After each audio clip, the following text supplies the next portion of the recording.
Please subscribe and don't forget to press the bell icon to get notified whenever we upload a new video. Good evening and welcome to this special show on Pakistan election. The former World Cup winning captain Imran Khan is set to be the next Prime Minister of Pakistan. He's firmly in the driver's seat, but of course he will fall short of the majority mark. The majority mark in the Assembly is 137 and his party has crossed about 115 seats. This means they will need support of other players. So after 22 years, remember it was in 1996 that he formed his political party, that today Imran Khan's time has come. But remember, this election is taking place in the backdrop of allegations of rigging and a lot of violence. Yesterday, 31 people were killed. Speaking to the nation from his home turf on the outskirts of Islamabad, Imran Khan spoke on a range of issues he plans to pursue during his tenure as Prime Minister. According to him, the primary policy focus of his government will be to uplift the poor by reforming institutions within the country. Speaking about India, Imran Khan has lamented his portrayal as a Bollywood villain in the Indian media. He said he wants the two countries to sit down and resolve the Kashmir issue and end the blame game. He also called for better trade ties between the two countries to reduce poverty in the subcontinent. Regarding the United States, Khan said he will be working towards a more equal and more balanced relationship. Let's listen in to Imran Khan first. मेरी इंशाल्लाह कोशिश ये होगी कि हम पूरा जोर लगाएं इस मुल्क में इस निचले तबके को ऊपर उठाने के लिए। हमारी सारी पॉलिसीज बने कि हमने अपनी ह्यूमन डेवलपमेंट, इंसानों को कैसे डेवलप करना है, और मैं चाहूंगा कि हमारा सारा मुल्क इस तरफ सोचे। सबसे पहले तो हमारा जो नेबर है चाइना, उससे हम और मजबूत करेंगे अपनी रिलेशनशिप। चाइना एक बड़ा हमें मौका देता है कि चाइना जो सीपैक उन्होंने पाकिस्तान में प्रोजेक्ट शुरू किया है, इससे हमें मौका मिलता है कि हम उसको सीपैक को इस्तेमाल करके इन्वेस्टमेंट पाकिस्तान के अंदर लेके आएँ। दूसरा, चाइना से जो हम सीखना चाहते हैं, वो जो मैं बात कह बैठा हूँ, 70 करोड़ लोग चाइना ने गुर्बत से 30 साल में निकाले हैं, और मैं इंशाल्लाह हमारी पूरी कोशिश होगी कि चाइना से जो पॉवर्टी एलिविएशन है, हम टीम भेजेंगे कि क्या क्या उन्होंने स्टेप्स लिए कि किस तरह हम अपने निचले तबके को ऊपर उठाएं। कोशिश होनी ये चाहिए पाकिस्तान और हिंदुस्तान की लीडरशिप को कि हमें टेबल पे बैठ के हम कोशिश करें, इस मसले को हल करें। ये जाने तो नहीं लगा, और अगर यही ब्लेम गेम ही चलती रहेगी कि ये पाकिस्तान की वजह से ये हो रहा है, और पाकिस्तान सारा वक्त हम समझते हैं कि बलूचिस्तान में जो हो रहा है वो हिंदुस्तान की वजह से हो रहा है, ये तो हम स्क्वायर वन पे हैं इस वक्त। मैं ये चाहूँगा कि अगर हिंदुस्तान की लीडरशिप तैयार है, हम बिल्कुल तैयार हैं कि हम अपने ताल्लुकात बेहतर करें। आप एक कदम हमारी तरफ आएंगे, हम 2 कदम आपकी तरफ जाएंगे। मैं वो पाकिस्तानी हूँ जो समझता हूँ कि अगर हमारे और पाकिस्तान और हिंदुस्तान के ताल्लुकात अच्छे होते हैं तो ये बर्रे सगीर के लिए बेहतरी है। अगर हम ये गुर्बत कम करना चाहते हैं बर्रे सगीर में, जो कि सबसे नंबर 1 प्रायोरिटी होनी चाहिए किसी भी गवर्नमेंट की, तो सबसे बेहतर ये हो कि हमारी एक दूसरे से ट्रेड टाइज चले, हम एक दूसरे से तजारत करें, और जितना हम तजारत करेंगे दोनों मुल्कों का फ़ायदा है। All right, so you've heard Imran Khan, all the noises that he made about US, about China, about Afghanistan, Iran, Saudi Arabia, and also India. Remember, India was actually 5th or 6th on the list when he was talking about his foreign policy approach to various countries. But he tried to make all the right noises. Let's go across now to Ambassador Pinak Chakravarti, who's joining us. We're also joined by Alyssa Iris, Senior Fellow for India, Pakistan and South Asia at the Council on Foreign Relations. She's joining us all the way from Washington, D.C., and she's also a former State Department official. Alyssa, what did you think about Imran Khan's victory speech? The results are still to be formally announced. He said that he will not be living in the Prime Minister's house. He will be making sure that he himself, his ministers, his parliamentarians cut down expenditure, and he will focus on governance and putting the economy on track. Yes, thank you.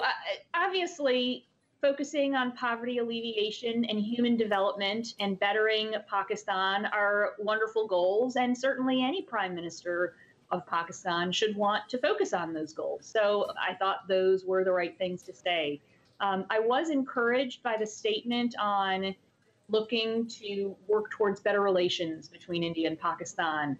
That, I think, is a positive signal. He could have not said anything at all, or he could have said something along the lines of, what a difficult relationship, I'm not going to focus on this. But instead, he said something positive and ambitious.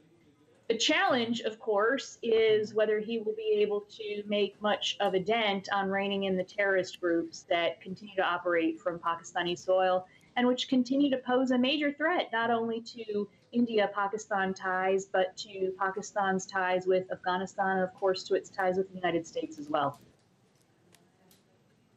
Okay.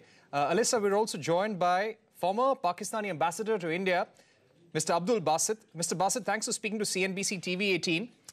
We've heard Imran Khan. He made a 40-minute long speech from his home turf. But will this new Prime Minister, the results are still to be formally announced, but will this new Prime Minister be grappling first with all the domestic issues? Will he be caught up with domestic issues, the currency crisis, the $18 billion trade deficit that the country is staring at the moment?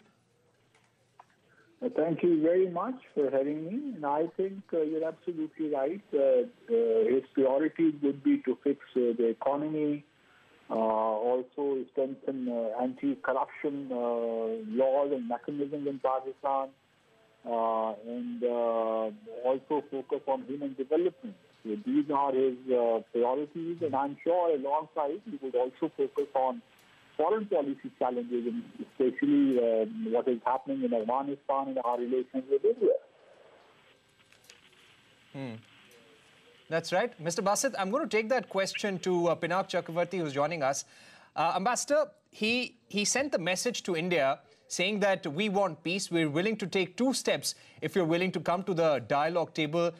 Peace between India and Pakistan is extremely important in the subcontinent. He's been made out to be a villain. Kashmir remains the core issue between India and Pakistan. How do you think India will see these statements?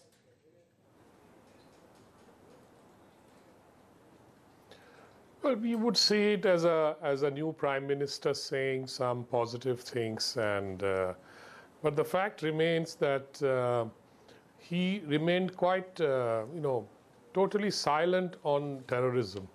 I didn't hear him hear anything on terrorism.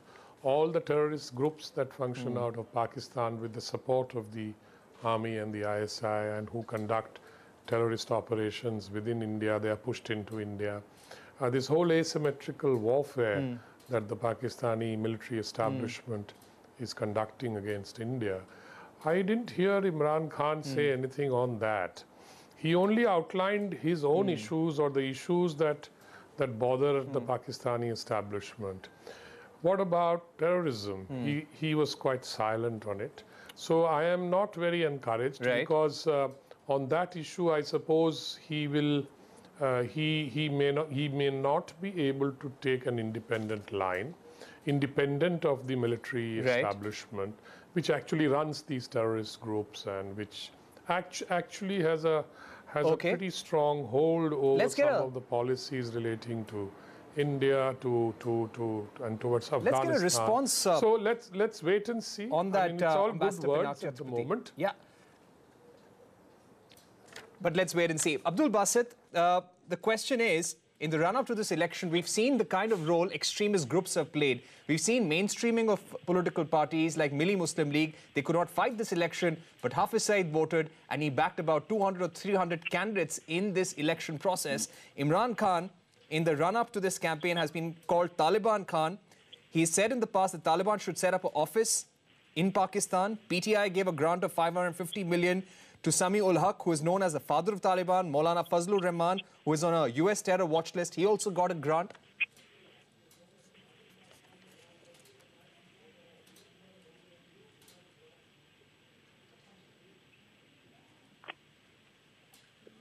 Ambassador Basit, if you're able to hear us, Ambassador Pinak Chakravarti raised this important point about why Imran Khan didn't speak too much about terrorism. Probably because he does not have the full authority to do so. Because throughout this election campaign, we've seen him being called as Taliban Khan as well. No, you are, I mean, it is your prerogative to draw whatever conclusions you would like to draw, but the fact of the matter is that the people of Pakistan have rejected, yet again, a religious and extremist process, and this is very, very encouraging from our perspective. And the people of Pakistan have spoken up. They would like to focus on fixing many, many things which are, which are required to be fixed in Pakistan. And I'm glad that Imran Khan made a brilliant speech. He was very composed. He also talked about not engaging in political victimization. And then on foreign policy, when it came to India, he was, I think, his approach was really correct in the sense that he would like to have a good relationship with India. But the fact of the matter is that we all know what continues to bedevil our relationship, that in Jammu and Kashmir dispute, primarily speaking, is starting from 1948. So terrorism may be one issue. We're also concerned about terrorism. You did mention Afghanistan, how Afghanistan suffered over the last 3-4 decades. Yeah. So we need to help Afghanistan in fixing all these problems. So I think overall, I would rather suggest to my Indian friends, please move on. If you want to continue Please move to on. As Imran Khan said, it doesn't serve any purpose to keep exchanging, blame game doesn't serve any purpose. If you want to move on, come up with a new system between our two countries. All right. Ambassador Basit, on that note, I'm going to go across to Alyssa once again. Alyssa, this entire election has been marred by allegations of rigging. Today, political parties were complaining that this counting process is not transparent because many of their polling agents were thrown away from counting centers. They were not given election result certificates. There were also complaints about why the announcement of this result is so delayed. Do you think at some point Imran Khan, the new Prime Minister and the new government will have to explain this and also those allegations about military interference? Well, there are a number of different types of allegations, not only about interference on the day of the elections, but also in the run-up to the elections about parties being prevented from taking out processions, party supporters being prevented from joining gatherings, the normal part of a political process. So I do think that there are some questions that the Election Commission of Pakistan will have to answer. The Election Commission, of course, has said that they found no improprieties. They made a statement along those lines. I just wonder how this will continue to unfold in the coming days, because you have a large number of parties, with the exception of the Pakistan Tehreek-e-Insaf, who have come out and said, we've noticed these irregularities, this type of interference, and we're concerned about the validity of this election. The PMLN yesterday, it was Shahbaz Sharif who said that they will not accept the results. Now, I don't know if other parties will take a similar stance on accepting the results or not, but there's certainly a lot of questions that many parties have posed about the process of this election, and that's something that's going to continue to be a question. And Ambassador Basit, how would you respond to that? How would you respond to Alyssa, who feels that there will be a question mark on this entire election process? No, I don't think so, because the election process itself went very, very smoothly. It was at the end that some procedural things did happen, and I think the majority, most of the parties do understand. And you will see that all parties will eventually accept the results, and we will move on. I do not see any rigging taking place. Frankly speaking, I cast my vote, and people would cast their vote within 5 minutes. So the overall procedure all day went very, very well. But because of the collapse of one RTS system, computerized system, that caused a delay in making the results public. But otherwise, the elections, I think, overall went very well, very well. And then, these rigging allegations are made all the time in our country. So we are very much used to such a thing. But I'm sure that after a week or so, you will see all parties coming around and accepting the results. All right. And Ambassador Pinak Chakravarti, do you feel this new Prime Minister would be under a lot of pressure? Because he will form a coalition government, number one. Right now, I think they have managed to cross the 115 number, but they will have to get support of other political parties. And the kind of opposition that we're looking at right now, when the government has not even been formally sworn in, this is going to continue in the next couple of months.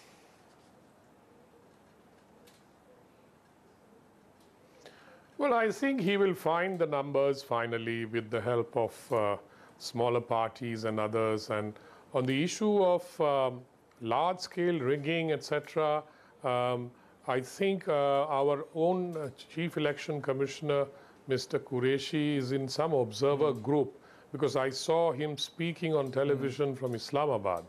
And he was saying that he didn't think that there was much large-scale rigging, and there was probably in some areas there were problems, etc. And this whole business of the computer software breaking down and some problem with the results, etc. But that's all very well. But what I'm trying to say is that whatever election engineering that had to be done was done prior to the voting. You know, in terms of fixing candidates, in terms of, you know, scaring candidates, in terms of doing whatever the army and the ISI wanted to do to help to Imran Khan. The second point is that Imran talked about trade with India, that we should do more trade, etc.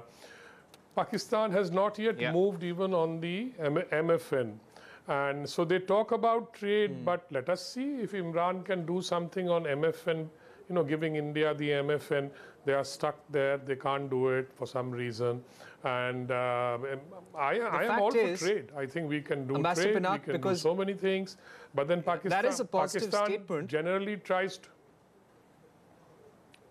Yeah, that is a positive statement coming from Imran Khan, and you're also taking it positively. But I guess the feeling in the Indian government right now, Ambassador Pinak Chakravarti, is that Pakistan needs to ensure peace to make sure dialogue takes place. They're still putting the onus on Pakistan. So at the moment, there doesn't seem to be any change in government policy. We're going to take a short break on that note. But when we return, we'll go back to all our guests because we have to discuss the impact of this election.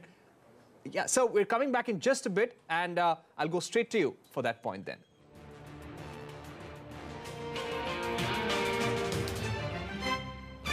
All right, welcome back. We're discussing the impact of this election. Remember, Imran Khan has declared victory, though the Election Commission, to be specific, has just said that they will be announcing the result formally tomorrow. Ambassador Pinak, you were making that point over here, and the question that I want to ask you, that he spoke about India when he made that point about foreign policy approaches after talking about China, Afghanistan, US, Iran, and Saudi Arabia in that order. So what do you feel about his priorities there? And how do you think India will look at his statements when he said that we want peace with India?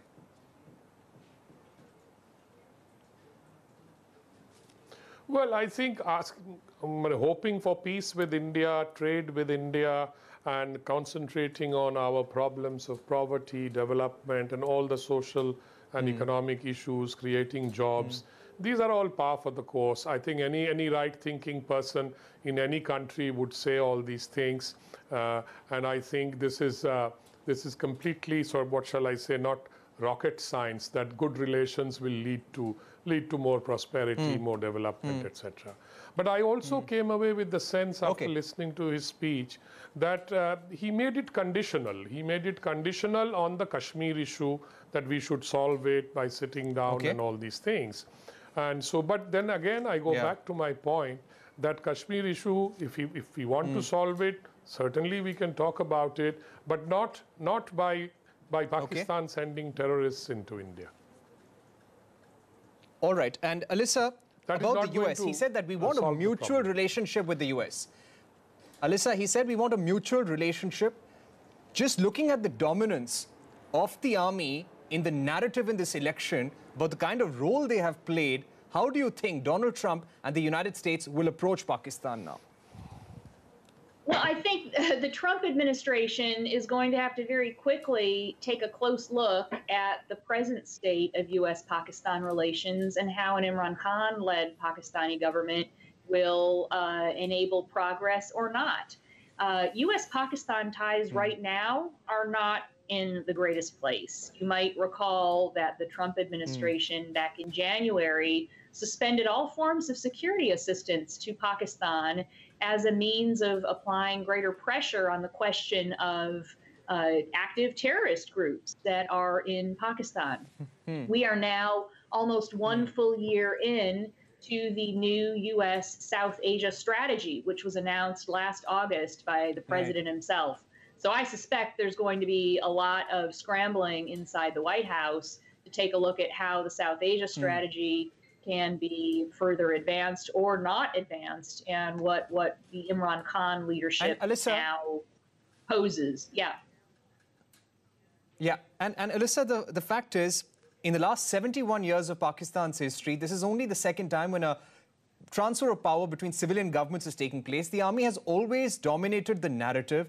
Do you think that this time around, with Imran Khan in the driver's seat, the army will play a greater role indirectly? Power without accountability. Well, that is what I think most people assume at this point. I feel quite sad, to be frank, about this election, because in many ways, this could have been a moment where 200 million Pakistanis could say, we've now had the second transfer of power from one civilian government to the next. But over the course of the last year and a half, with the kind of selective focus on anti-corruption issues solely on the PMLN in the presence of former Prime Minister Nawaz Sharif, there has been a winnowing of the field of eligibility and a weakening of the PMLN, again, very in a selective way. I'm not saying people shouldn't focus on corruption. That's a very important issue, absolutely. But it should be a focus across the board, not just selectively to weaken certain candidates. Okay. I think this is going to raise questions about how clear and free and fair the actual field has been, and how actively people have been able to exercise their own electoral choices. Okay, and Ambassador Basit, so that's a point that is being raised by Alyssa. A lot of international papers, agencies have been reporting this, that this is not Imran Khan's victory. It's a victory of a party, of a group, which is not on the ballot paper. How will Pakistan change this perception now? Pakistan is already changing. I mean, I do not know how this international media is getting its vibes from Pakistan. But if you ask the people of Pakistan, they're all very happy, they're all very satisfied, they're all very optimistic about our future. So I think there is a general, in Pakistan, there's so much confidence now in the country that I cannot explain you in words. So we're all very confident about the future of our country. So I do not know, your distinguished guest mentioned about the 200 million people. It's a sad thing, but I personally feel in Pakistan that it has been a very fair election, and we are moving on. And very quickly, Ambassador Basit. Very quickly, Ambassador Basit, I'm running out of time. The kind of economic situation that Pakistan is facing right now, do you think his immediate priority would be to foster even closer ties with China? Will foreign policy approach vis-a-vis China be priority number one for Pakistan? Well, definitely economic challenges are humongous. There is no question about that. Now, I personally feel that his first visit abroad would be China, to ensure that the CPAC and all other initiatives which we have with China are realized as quickly as possible and in their totality. Because CPAC, as you know, has 4 major components, including to increase the industrial base of Pakistan. So I think his priority when it comes to foreign policy, his first visit would be to China. Okay, so that's a big statement. You're saying that his first trip would be China, and China would remain the priority for the Pakistani government. We'd like to thank Abdul Basit, Alyssa Iris, and also Pinak Chakravarti for joining us. The big question is, how much room will Imran Khan have to maneuver with the kind of dominance that the Pakistani army has? And how will India now approach Pakistan when you have a new prime minister, but you also have army playing a very, very big indirect role? Thanks for watching.